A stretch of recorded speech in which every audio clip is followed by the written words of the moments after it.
Hi everyone, Scott D'Amico back with another communication Q&A. Today's question is, how can I come up with more stories to incorporate into my communications? When I saw that, it reminded me of years ago at a prior company when I took over a new territory as the sales leader.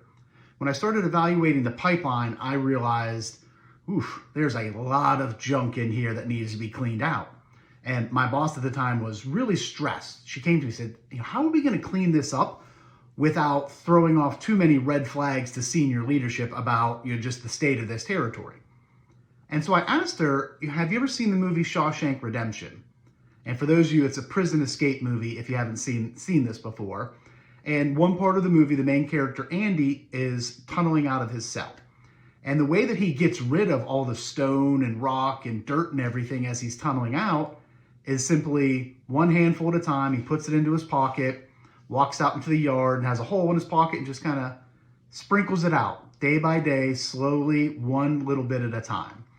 And when I shared that with her, she just kind of smiled and said, okay, I get it. She knew that I knew how to clean this up and to rebuild the pipeline without alarming too many people of the state of this territory.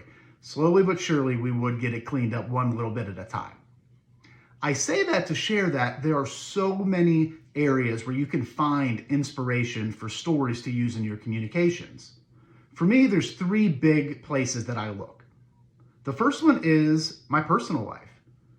Sometimes it's an interaction between me and my wife or me and my kids. I draw a lot of inspiration from my kids' sporting events and their coaches and their interactions with their coaches. And just in general, throughout life, an interaction at the grocery store. You're going to find something that might spark a story. The second thing is my past work experience. I've been fortunate. I've been working for 20 years now. I've had a lot of experiences, good, bad, and ugly, where I can try to draw some anecdotes or analogies or stories, whether it's I've been through something exactly like this before, or I've gone through something similar and I can draw parallels. The third area that I look at is just life in general, a book that I read, a news article that I saw, movies that I've watched. I'm a huge movie buff. I'm always watching movies. So you can pick up on lots of things throughout these interactions if you just pay attention. So it's something you really have to train your brain to do, is start to think about, how can I use this experience? If something alerts you or something kind of raises a flag in your brain that, that was kind of interesting, just bookmark it. Because at some point, you're going to be able to use that experience, use that feeling that you felt during a movie, some point on later in your career as a story.